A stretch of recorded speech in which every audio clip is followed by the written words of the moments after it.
estelar.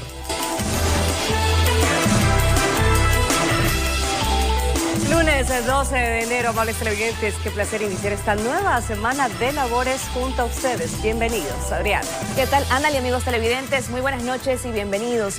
Iniciamos contándoles que un nuevo ataque armado se registró en el sur de Guayaquil.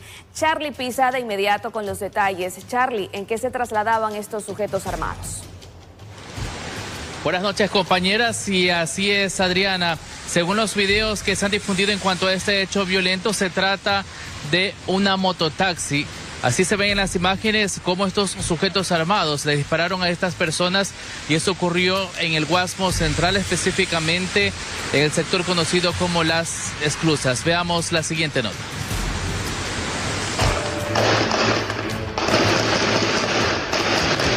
El hecho se registró a las 12 horas y 34 minutos de este lunes, cuando varios sujetos armados que se movilizaban en una mototaxi se bajaron y abrieron fuego contra un grupo de personas que se encontraban reunidas en un parque de la avenida Las Esclusas, en el Guasmo Central al sur de Guayaquil.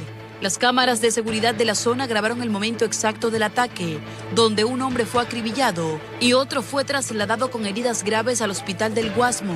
En tricimoto amarilla, con una pistola 40 de las grandes. Disparo, vieron. Según versión de moradores, las víctimas eran consumidores. Fumando marihuana. Los habitantes del sector escucharon al menos 30 disparos. Sin embargo, el personal de criminalística contabilizaron 13 indicios balísticos en la escena. Posterior, realizaron el levantamiento del cuerpo para trasladarlo a la morgue. El jefe encargado del Distrito Sur no brindó declaraciones para esclarecer el hecho y conocer si se trataría de una retaliación entre bandas criminales o cuál sería la motivación del ataque, informó Amy Moreno. Lo que la Policía Nacional y también los ciudadanos se preguntan es que si este hecho violento que ocurrió hoy lunes tienen algún tipo de relación en cuanto a lo que está sucediendo en los Guasmos. El fin de semana hubo algunas balaceras y también están tratando con la DINASEC de determinar si esto tiene que ver con alguna disputa de territorio entre dos organizaciones delictivas que ya están identificadas por las autoridades. Mientras tanto, estamos transmitiendo en vivo a esta hora de la noche desde el norte de Guayaquil. Les pedimos también a los ciudadanos que tengan precaución porque la llovizna en unos sitios es un poco, leve, pero en otros lados, según los reportes de televidentes, está un poco más intensa y se han presentado algunos accidentes de tránsito. Adelante, Ana, y buenas noches. Claro que sí, a tomar todas las precauciones del caso. Gracias, Charlie, por este reporte. Vamos con más noticias. Una pareja de esposos permaneció 8 días secuestrada en la provincia de Los Ríos hasta que la Policía Nacional logró rescatarlos a salvo y reunirlos con sus familiares. Aquí los detalles. Somos la Policía Nacional, la UNACE y el GOE, les dan la bienvenida a la libertad. Visiblemente afectados por permanecer en cautiverio por 8 largos días, esta pareja de esposos vio la luz durante la mañana de este lunes, cuando equipos especializados de la Policía Nacional lograron liberarlos tras arduas investigaciones y una operación exitosa que los condujo hasta su ubicación en una zona rural del cantón Quinsaloma, en la provincia de Los Ríos. Mediante una llamada WhatsApp le mencionan que tenían secuestrados a sus familiares y que exigían la cantidad de $50,000 para su liberación. Cabe mencionar que al entrevistarnos con el hoy denunciante, se obtuvo que su padre días anteriores había querido comprar un camión, en el cual se contactó con los hoy secuestradores para hacer la negociación en la ciudad de Valencia. Es entonces donde se produce el secuestro a estas personas. Luego de 8 días de angustia, pudieron reencontrarse con su familia entre abrazos, lágrimas y agradecimientos. La pareja permaneció en un cuarto de 3x3 solamente con un colchón sucio y una botella con agua. Sin duda, un terrible capítulo de sus vidas que no quisieran repetir jamás. Primero le doy gracias a Dios, luego al señor presidente de la República, señor gobernador y en especial a los señores de la UNACE, que han estado trabajando día a día para nuestra recuperación. Muchas gracias. momentos muy difíciles. Sí, para que, no lo quisiera recordar. En el operativo de rescate participaron la UNACE y el GOE, pero ahora continúan las investigaciones para dar con el paradero de los responsables de este secuestro, que ya estarían plenamente identificados, informó Martín Soto. Y una balacera se registró en la Bahía, centro de Guayaquil, cuando un ciudadano que salía de una agencia bancaria se enfrentó a tiros con sacapintas que intentaron robarle. Uno de los antisociales quedó herido. Este sujeto quedó en el piso asustado, sin opción a escapar, porque tenía una herida de ingreso de proyectil en su rodilla derecha. Cayó en una vereda de las calles Chimborazo y Huancavilca, en la Bahía, centro de Guayaquil. Pero todo inició en la calle Ayacucho, en el exterior de una agencia bancaria. Él, junto a otro hombre, intentó robarle a un ciudadano que llevaba un sobre en la mano y que contenía dinero. Pero como dice la canción, sorpresas te da la vida. Este ciudadano se ha encontrado armado y reacciona y repele la acción y hiere a uno de estos antisociales. Hermano, le digo que hubiera querido que los mate de una vez a los desgraciados, porque estos desgraciados delincuentes no tienen contemplación con las víctimas. Dos personas, uno en moto y el tipo que vino así a pie. El cruce de disparos entre los delincuentes y el hombre que se armó de valor fue durante una cuadra. Era el mediodía de ese lunes cuando por aquí desde los comerciantes, empleados y propietarios locales se lanzaron al piso. Como quien dice, la adrenalina lo hizo correr, pero ya más adelante ya no pudo más. Igual se embarcaron en la moto, se fueron, pero algo pasó, lo dejaron botado acá. Una señora que pasaba por ese sector comercial de la ciudad quedó herida. Una bala rozó una de sus piernas. Ya fue atendida por los servicios de salud. Está fuera de peligro. Mientras que los ciudadanos aseguran que por aquí los sacapintas todos los días aparecen en motocicletas. En esa ocasión este sujeto fue abandonado por su compañero delincuente. Bueno, se revisará los antecedentes. En caso de tener algún tipo de boleta se procederá legalmente. De no, toca ver porque no tiene nada en su poder. Informó Charlie Pisa. 4 personas fueron acribilladas el domingo en diferentes sectores del suroeste de Guayaquil. En uno de los casos, las víctimas eran 2 hermanos que estaban jugando afuera de su vivienda. Los hermanos Armando y Alejandro Obregón fueron asesinados este domingo afuera de su casa cuando disputaban un partido de cuavóley con algunos amigos del sector. El doble crimen se registró en las calles 26 y La H a las 15 horas y de acuerdo a información policial, al menos 3 sujetos armados a bordo de una tricimoto llegaron hasta ese barrio del suburbio de Guayaquil y dispararon contra los hombres que habían cerrado la calle. La mayoría de ellos logró esconderse en sus casas, pero instantes después los moradores salieron y encontraron a Armando y Alejandro mortalmente heridos. Uno de ellos falleció en la escena y ahí se dio el levantamiento del cuerpo, mientras el otro hermano fue declarado sin vida en el hospital Guayaquil. Según la policía, uno de los fallecidos registraba antecedentes penales por robo y tentativa de asesinato. Solo unas horas después, cerca de ahí, 2 hombres fueron acribillados en los exteriores de un local de comida rápida, en las calles 41 y La O. Según los primeros datos, a bordo de una moto llegaron los sujetos armados que dispararon contra las víctimas cuando estaban comiendo en una mesa. En el lugar falleció Stalin Guaranda, de 18 años, mientras que el otro joven fue llevado de emergencia a un centro hospitalario. La policía indicó que tienen identificados a los atacantes que huyeron en una moto negra y que trabajan para localizarlos en flagrancia, informó Carolina Pimentel. Por otra parte, 4 ciudadanos fueron arrestados por el delito de tenencia de armas de fuego en el suroeste de Guayaquil. Agentes de la Policía Nacional ejecutaron varios allanamientos luego de registrarse sicariatos en esa zona de la urbe. Diversos hechos violentos ocurrieron el fin de semana en el suburbio de Guayaquil, lo que llevó a las unidades preventivas e investigativas a realizar allanamientos que permitieron detener a 4 personas, entre ellas un menor de edad. Con lo cual se realizaron 4 allanamientos en diferentes sectores de aquí del distrito de Portete, logrando localizar a 4 ciudadanos de nacionalidad ecuatoriana, los mismos que se encontraban en los mencionados domicilios, encontrando en su poder 4 armas de fuego. Presentan antecedentes, uno de ellos por tenencia ilegal de armas de fuego. Y igualmente existe un menor de edad que es el mismo que ha sido aislado. Como evidencias, confiscaron armas de fuego. 2 armas largas tipo subfusil, 2 armas cortas, un revólver calibre 38, un arma 9 milímetros marca Glock. Bajo cadena de custodia, serán ingresadas al Laboratorio de Criminalística y Ciencias Forenses para ser sometidas al cotejamiento de balas y vainas recogidas en las escenas del crimen, para confirmar si salieron o no de estas armas de fuego. Mientras que los arrestados serán sometidos a audiencia de formulación de cargos. Las investigaciones pertenecen a una GDO de los choneros. Son muertes selectivas que se dan aquí en los territorios, justamente lo que es el conflicto entre las bandas de aquí por el tema de microtráfico. Informó Maite Morán.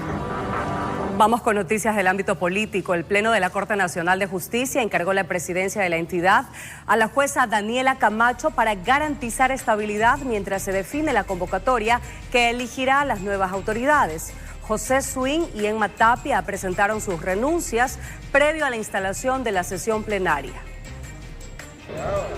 El Pleno de la Corte Nacional de Justicia resolvió este 12 de enero encargar la presidencia del Alto Tribunal a la jueza Daniela Camacho tras la renuncia de las principales autoridades que encabezaban la institución. La decisión se adoptó en una sesión convocada para garantizar la estabilidad administrativa y la continuidad del sistema judicial. Previo a la instalación del Pleno, José Swing, quien se desempeñaba como titular de la Corte, anunció la renuncia al cargo. Defendió su gestión y aseguró que su renuncia busca preservar la imagen institucional de la Corte. He presentado mi renuncia al encargo de presidente de la Corte Nacional de Justicia. Este acto responde a una convicción profunda: preservar la institucionalidad, despejar cualquier sombra de duda y permitir que la Corte continúe concentrada en su misión esencial: administrar justicia con independencia, rigor técnico y respeto al debido proceso. La salida de Swing se dio en medio de cuestionamientos políticos relacionados con su actuación en la conformación de las ternas enviadas al Consejo de Participación Ciudadana, en las que figuró el actual titular del Consejo de la Judicatura, Mario Godoy. Estas controversias derivaron en procesos de fiscalización desde la Asamblea Nacional. En la misma jornada, Emma Tapia, quien ejercía como presidenta subrogante, también presentó su dimisión. Creo que hay ciertos silencios y ciertas pausas que pueden ser incómodas. Creo que debimos haber evitado esto, haberlo hecho antes, pero finalmente es bueno que se haya dado un paso al costado de parte de los dos. Camacho asume el mando de manera temporal, en cumplimiento de una disposición que establece que la jueza de mayor antigüedad debe asumir la presidencia cuando se produce la vacancia simultánea de la titularidad y la subrogación. Se prevé que la convocatoria para designar al nuevo titular de la Corte se realice este 13 de enero. La doctora decidió convocar el día de mañana, no sé para qué hora convoque. Tenemos este momento 10 jueces titulares, el doctor Swing ha decidido dar un paso al costado en cuanto a las elecciones y de la misma forma lo haré yo. Es decir, quedarían 8 candidatos, todos ellos son absolutamente capaces para poder dirigir esta Corte. Mientras se concreta la designación definitiva, la jueza Daniela Camacho tendrá a su cargo la conducción operativa de la Corte Nacional de Justicia, con el objetivo de garantizar la normalidad de las funciones jurisdiccionales y administrativas. Informó Miguel Ángel Bedoya. Precisamente la Comisión de Fiscalización de la Asamblea Nacional conocerá en el transcurso de esta semana el pedido de juicio político contra el presidente del Consejo de la Judicatura, Mario Godoy, acusado por el correísmo de aparentes presiones judiciales sobre jueces. Entre el próximo jueves o viernes, la Comisión de Fiscalización de la Asamblea sesionará a fin de decidir si el presidente del Consejo de la Judicatura, Mario Godoy, es o no enjuiciado políticamente. En dicha sesión, esta mesa legislativa revisará si la solicitud ingresada por el correísmo cumple con los requisitos formales para ser tramitada. Revisar que esté completa, las firmas estén anexadas, esté toda la documentación y con aquello pues ya convocar la sesión. ¿Cuándo sería? Pues bueno, puede ser entre jueves o viernes, que está dentro de los plazos de los 5 días que establece la ley. Mario Godoy aseguró que dará la cara y acudirá a la mesa presidida por Ferdinand Álvarez para responder ante las denuncias por supuestas presiones judiciales levantadas en su contra por el juez Carlos Serrano. Godoy señaló que su responsabilidad es proteger la institucionalidad y no alimentar un show político. Mi responsabilidad es proteger la institucionalidad, no alimentar un show político. Llevaré documentos, hechos y respuestas contundentes. Quien actúa con honestidad no teme la fiscalización. El correísmo asegura que el juicio político debe avanzar a toda prisa y aunque cuestiona la independencia de la Comisión de Fiscalización dominada por ADN, espera que no se blinde a Mario Godoy. Ojalá no estén jugando a dar paso en el CAL, a dar paso el trámite en la Comisión de Fiscalización para luego no dar los votos en el Pleno de la Asamblea Nacional. El oficialismo dice que sin anticipar criterio ni sentencia, el juicio político debe avanzar con transparencia y rigurosidad en la comisión, pues las autoridades de control están obligadas a responder por sus acciones y omisiones en el ejercicio de su cargo. Buscar la verdad y que la ciudadanía conozca la verdad en esta comisión, en esta Asamblea Nacional y responder con firmeza respecto a los responsables que en el caso de que los haya. El enjuiciamiento de Mario Godoy fue respaldado por 42 legisladores de la bancada de Revolución Ciudadana y cuenta con una prueba conformada por 23 piezas documentales y 19 solicitudes de testimonios. El proceso, de ser calificado, podría extenderse por aproximadamente 45 días, informó Álvaro Terán. El Consejo de Administración Legislativa resolvió no dar paso al juicio político en contra de 5 vocales del Consejo de Participación Ciudadana y Control Social tras detectar aparentes inconsistencias formales en la solicitud presentada por el correísmo. La Revolución Ciudadana acusó a los consejeros de allanar el camino para la cuestionada posesión de Mario Godoy. Pocas horas después, el asambleísta Luis Fernando Molina volvió a presentar el juicio político contra 5 consejeros, esta vez con 46 firmas de respaldo. Ahora les contamos que una lancha guardacostas donada por Estados Unidos se sumó a la flota de la Armada Nacional. Según las autoridades, el objetivo es fortalecer la lucha antidrogas en las provincias con mayor incidencia. Construida en 1991 y con autonomía para 5 días de operaciones en alta mar, donada por Estados Unidos y entregada de manera oficial este lunes en el Comando de Guardacostas. Exbuque de la Guardia Costera de los Estados Unidos, con 34 metros de lora, diseñada para operaciones polivalentes, con autonomía y alta maniobrabilidad, y dotada de modernos sistemas de navegación, comunicación y control. La Armada Nacional informó que este es el año de la transformación y fortalecimiento institucional para combatir al narcotráfico y sus delitos conexos. La mejor defensa siempre ha sido el ataque, actuar antes, cerrar el paso al crimen, para que la violencia no toque nuestra tierra y no entre a los hogares ecuatorianos. El ministro de Defensa informó además que tendrá asignaciones específicas en las provincias con mayor incidencia. Una de ellas es combatir el gancho ciego, otra es dar seguridad en los puertos, ir detrás de las lanchas rápidas y semisumergibles que transportan droga y también dar protección a actividades como faenas de pesca, etc.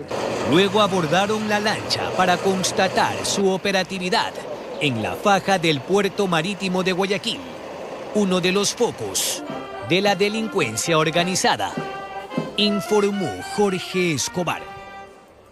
22 horas con 20 minutos, es momento de nuestra primera pausa comercial, pero al volver, delincuentes dispararon en reiteradas ocasiones dentro de una joyería y en la calle para evitar ser capturados tras robar en el establecimiento en Sangolquí. Los detalles de esto y más en... Gracias, amables televidentes, por permanecer en nuestra sintonía y a esta hora, cuando son las 10 de la noche con 24 minutos, hacemos contacto en vivo con nuestra compañera Maite Morán. Nos tiene, Adriana, importantes noticias. Sí, Anneli, porque en las últimas horas se han registrado fuertes lluvias aquí en la ciudad de Guayaquil. Maite Morán, tú tienes el balance precisamente de aquellas precipitaciones. Cuéntanos, buenas noches. Buenas noches, compañeras, ¿cómo están? Les saludo justamente desde uno de los sectores que se inundaron durante el domingo y también hoy lunes. Esto por las fuertes precipitaciones. Veamos la nota informativa. En total fueron 20 sectores solo en Guayaquil. Pese a las advertencias por parte del personal de Segura EP, algunos motociclistas hicieron caso omiso a ese llamado de atención y continuaron por esta acera hasta que se accidentaron.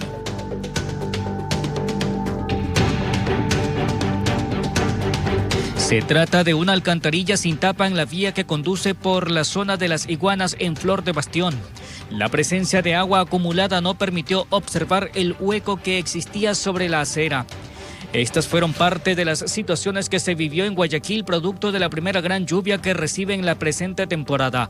Según los reportes oficiales, hubo sectores donde se registró hasta 100 litros de agua por cada metro cuadrado. Hoy fueron 20 puntos que se ha actualizado, que se han atendido, todos por acumulación de basura. El 100% de los puntos que se atendieron fueron por acumulación de basura en los sumideros. Cabe destacar que tan pronto como disminuyó la intensidad de la lluvia, también bajó el nivel de agua en Posada en estos 20 sectores. De acuerdo con el titular de la empresa pública municipal Segura EP, es necesario que la ciudadanía haga conciencia y evite arrojar basura en las calles.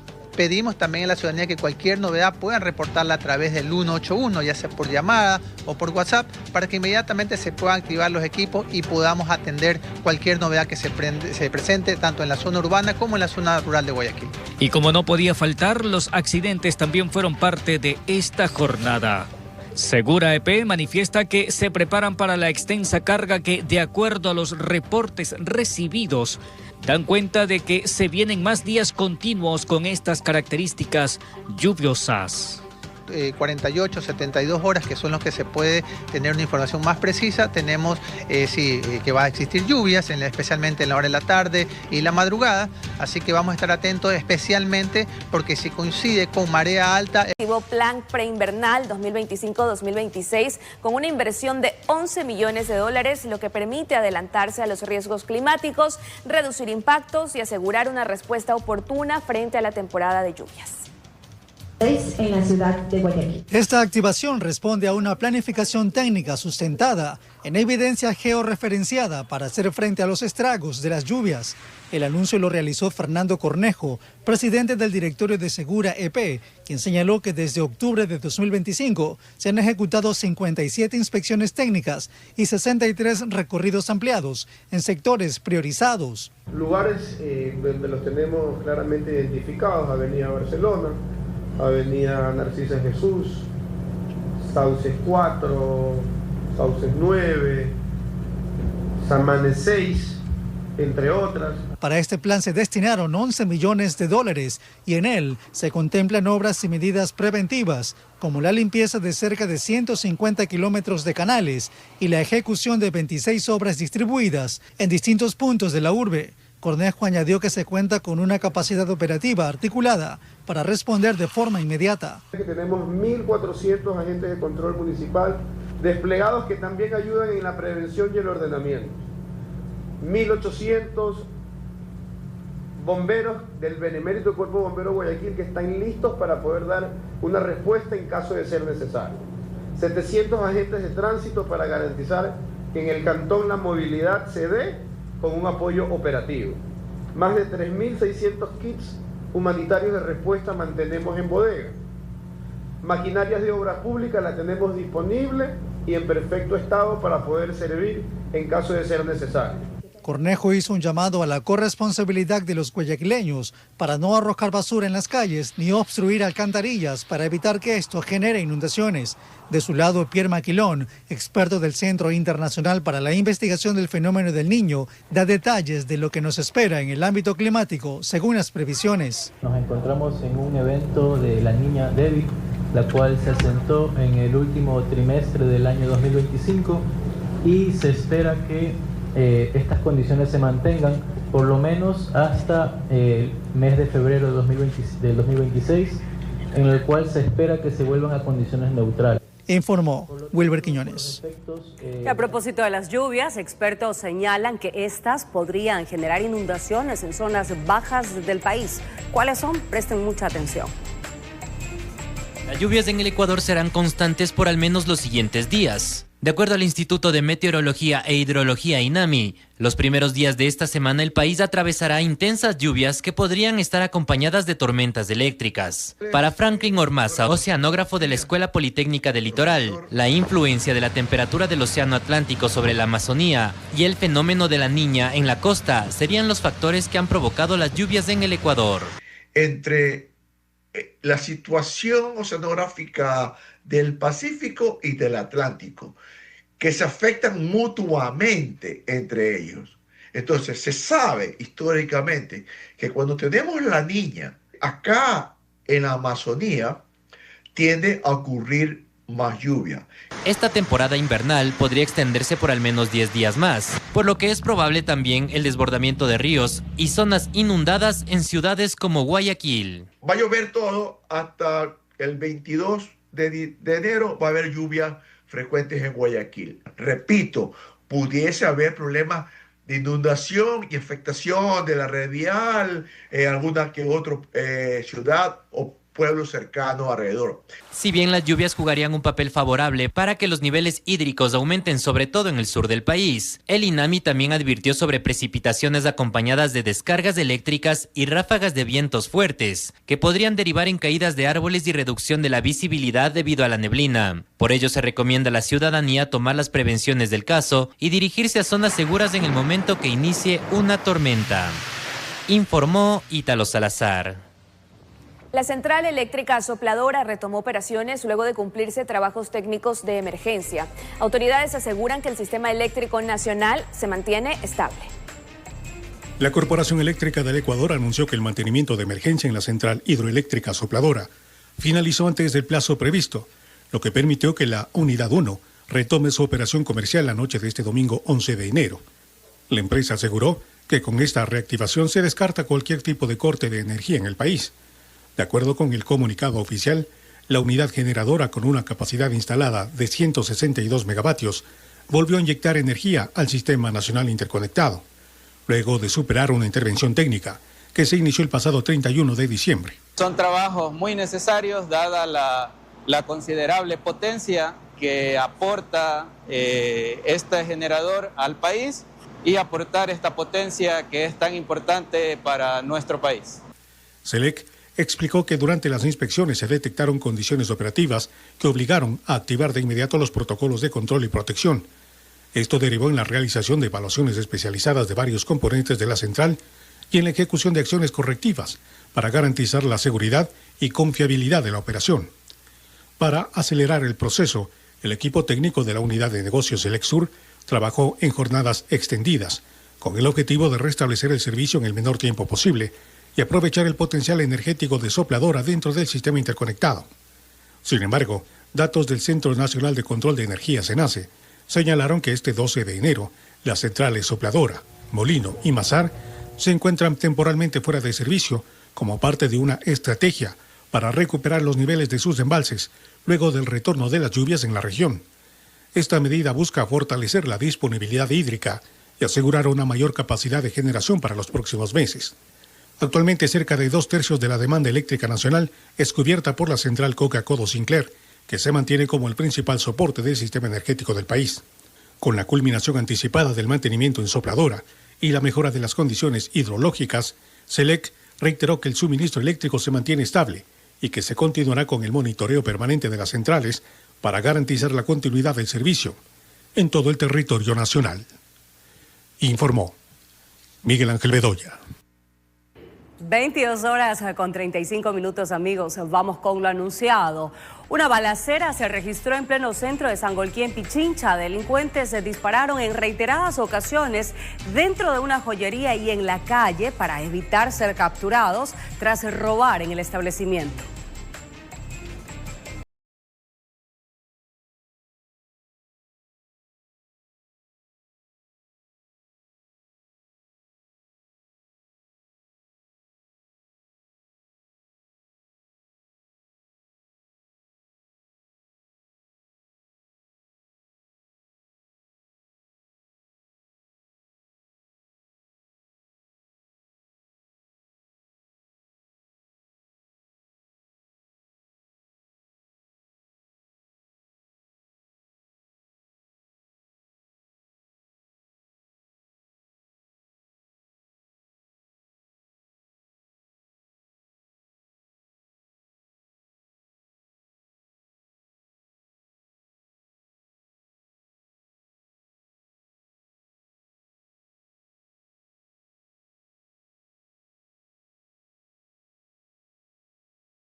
Valorado realmente estaba alrededor de unos $300, $400. Es más el susto que otra cosa. O sea, y el sentirse indefensos. Es la tercera vez que sucede lo mismo, dice Laura. Esto les pasó en una ocasión anterior. Con 7 personas. Entran con pistolas y todo, y entraban para acá. Mi hija aprende a sí mismo a dar al botón y se van. Esta vez creyeron que lo lograrían, pero con lo que no contaban es que la gran mayoría de negocios tienen botones de pánico para así frenarlos y ahuyentarlos de una vez por todas.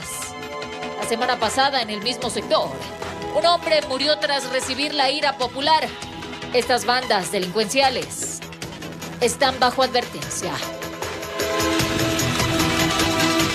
Informó Marilyn Jaramillo. Y delincuentes robaron a varios habitantes de la ciudadela Urdenor 1, esto en el norte de Guayaquil. Los sujetos ingresaron hasta un garaje donde asaltaron a los presentes. Eran horas de la noche cuando apareció un automóvil del que se bajan 3 sujetos armados y amenazan de muerte a jóvenes que estaban en su casa, con las puertas del garaje abiertas. Al parecer iban a guardar el carro, pero fueron asaltados.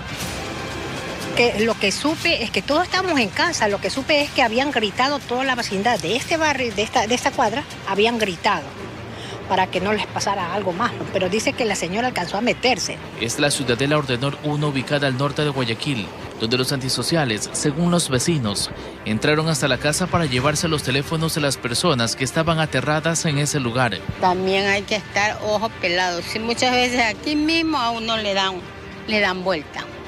Moto. Una moto.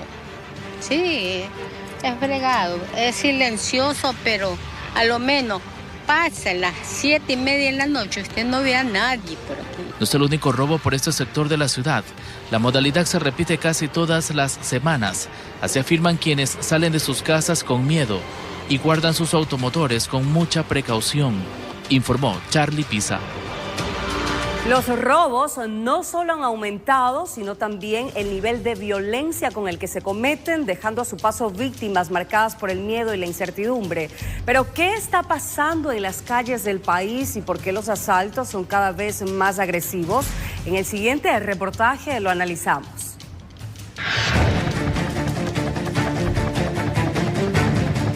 No es solo una percepción. Los delincuentes se han vuelto más violentos. No hablamos de un robo, sino que hay muchos casos que terminan en muerte. Agarró un letrero y con eso se defendió. Pero el criminal lanzó 3 puñaladas más. Había un límite cognitivo entre lo que quería el delincuente, ¿no?, y el resultado que obtenía. ¿Sí?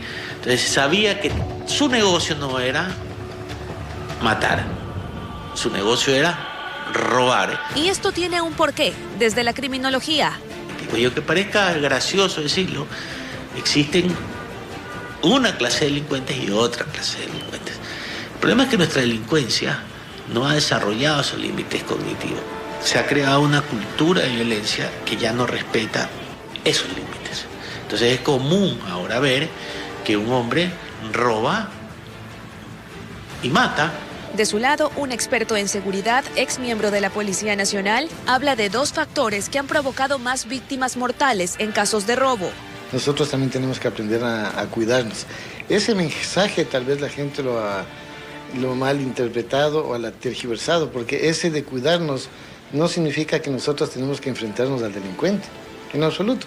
Lo que tenemos que hacer es protegernos con la ayuda tecnológica que hay hoy por día. Pero por otra parte, la falta de equipamiento de todo tipo para los servidores policiales que están en contacto con la comunidad. Cadencia de personal policial y de recurso logístico para el personal policial. Usted pregunta ahora en qué unidad policial tienen, por ejemplo, un sistema de cámaras en cada cuartel para que les protejan. No hay. Muy pocos cuarteles ya lo están haciendo. En 2025 se denunciaron 85.619 casos de robo a nivel nacional. Guayas tuvo 31.593 denuncias, mientras que Pichincha 19.770.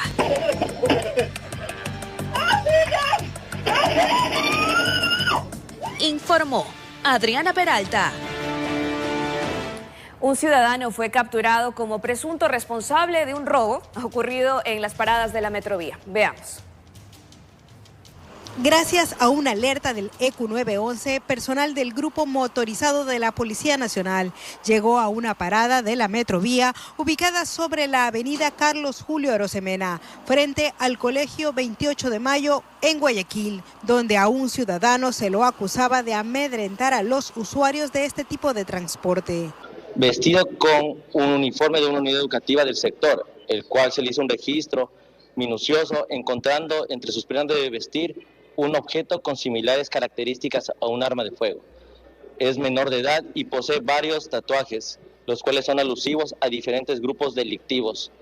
La pistola era de juguete según las autoridades, pero él no andaba solo. El ciudadano se encontraba con otro grupo de supuestos estudiantes, los cuales se encontraban amedrentando a los usuarios a fin de robarles sus pertenencias.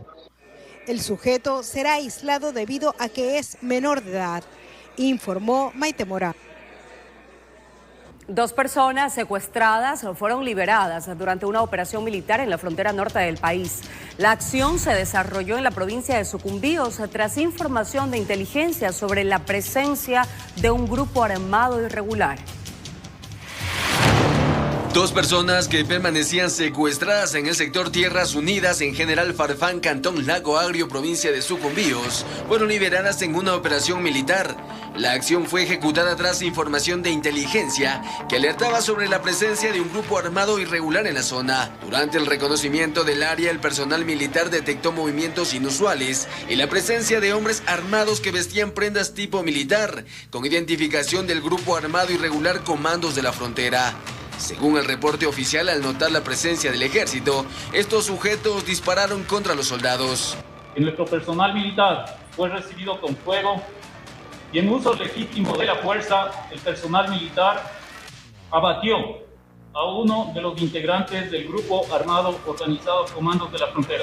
Los militares lograron liberar con vida a Leandro Giraldo P. y Brenda Selena Q., ciudadanos colombianos quienes se encontraban secuestrados. Y el resto de integrantes que se encontraban en este lugar inmediatamente escaparon del sitio, siendo mal heridos, cruzaron el río San Miguel y se internaron en Colombia. Además, la acción militar dejó la incautación de fusiles M4, A1 y AK-47, más de 1,000 cartuchos de distintos calibres, alimentadoras, chalecos de combates, radios, mochilas, uniformes y un brazalete con identificación del grupo irregular armado. El ejército informó que mantiene operaciones militares permanentes en todo el territorio nacional para frenar actividades ilícitas de grupos armados organizados y reducir el impacto de la violencia en las zonas fronterizas. Informó José Mendieta. Una sensación de seguridad al estar armado sería una de las causas para que más ciudadanos hayan optado por tramitar los permisos para el porte y tenencia de armas de fuego. Expertos en seguridad advierten que eso, al contrario, podría generarle mayores problemas a la población. Les contamos por qué. Una falsa sensación de seguridad sería lo que ha movilizado a la ciudadanía a solicitar permisos para el porte y tenencia de armas de fuego. Es así que en el 2024, 2.977 personas contaron con el permiso para el porte, llegando en el 2025 a 7.572. Datos del Comando Conjunto de las Fuerzas Armadas. Para Santiago López, experto en seguridad, esa decisión le podría generar, a corto o largo plazo, mayores problemas. Recordemos que el permiso de tenencia o de porte lo que le da a usted es la garantía de poder tener el arma, pero más no de utilizarla. La utilización se rige ya, en este caso, bajo las causales y los elementos de la legítima defensa. Que el medio utilizado sea racional, o sea, el mismo medio, que no haya una agresión inminente por parte y que no sea justificada esta agresión. Básicamente, ponernos a pensar en ese momento dado, de milésimas de segundo, si utilizo o no el arma y si estoy o no dentro de un proceso de legítima defensa, sería muy complicado para el usuario. Y pues obviamente podría transgredir en un tema de un homicidio. Mayor demanda que se reflejaría por cambios a la Ley de Control de Armas en el 2024. Que da mayores facilidades a personas naturales como jurídicas, a lo que sin duda se debe sumar la inseguridad, desde la óptica del penalista Carlos Cisneros. Entiendo yo que sí existen ciertos vacíos. ¿A quién vas a armar? ¿Cuál es el concepto de la persona que quiere armarse? Si bien analizamos perfiles psicológicos, consumo de estupefacientes, antecedentes, quizás este no es un proceso suficiente para entregarle el arma a un ciudadano. Al contrario, en muchos casos pequeñas cosas que ponga en práctica la población le evitaría ser víctima de la delincuencia. No es la solución que yo voy a retirar mis $50,000 armado, porque ¿qué tal si ya conocen de los $50,000, pero definitivamente tú estás armado solo, pero vienen 4 o 5 motociclistas que rodean tu carro? Podrás tal vez neutralizar o eliminar a uno y el resto de personas. Entonces, le estamos dando la falsa expectativa a la ciudadanía de que al estar armado está totalmente seguro o es totalmente imbatible. Recordemos que el Estado es el garantista de la seguridad, él es quien debe proveer la seguridad. Sin embargo de eso, pues si vemos que en la actualidad el Estado está sobrellevado, está sobrepasado en el tema de seguridad, tampoco es una solución permitir que la gente se arme. Así que si quiere un arma, piénselo 2 veces, informó Héctor Romero. París FC dio 22:52. Tenemos más información para ustedes, amigos. La prohibición establecida por la Corte Constitucional para realizar concesiones eléctricas a privados en casos de interés público enfrenta a las bancadas al interior de la Asamblea Nacional. ADN cuestiona la decisión de los magistrados y el correísmo insta al gobierno a cumplir con la normativa. El Ecuador. La pugna que mantiene el Ejecutivo con la Corte Constitucional tras la sentencia que limitó la concesión de proyectos de generación eléctrica al sector privado se trasladó a la Asamblea Nacional, cuyas bancadas se encuentran divididas por el fallo de los magistrados. El oficialismo señaló que la Corte Constitucional nuevamente actúa sobre la base de cálculos políticos y que su decisión podría afectar los proyectos de provisión energética, pues limitaría la inversión privada para cubrir la demanda eléctrica nacional. No les pedimos ni siquiera que actúen con sentido de país, les pedimos que actúen con sentido de los principios constitucionales, de la justicia constitucional que ellos mismos han determinado. ¿Podrían la Corte haber hecho un análisis o una interpretación en la sentencia de ese inciso? Evidentemente que sí. No lo quisieron hacer, perjudicando directamente a los ecuatorianos. Es lo que tenemos ahora. El correísmo hizo un llamado a respetar la sentencia, pues con ella se estarían reglando y transparentando las delegaciones a privados a fin de evitar eventuales discrecionalidades y privatizaciones. La Corte Constitucional no es que está bloqueando al gobierno nacional.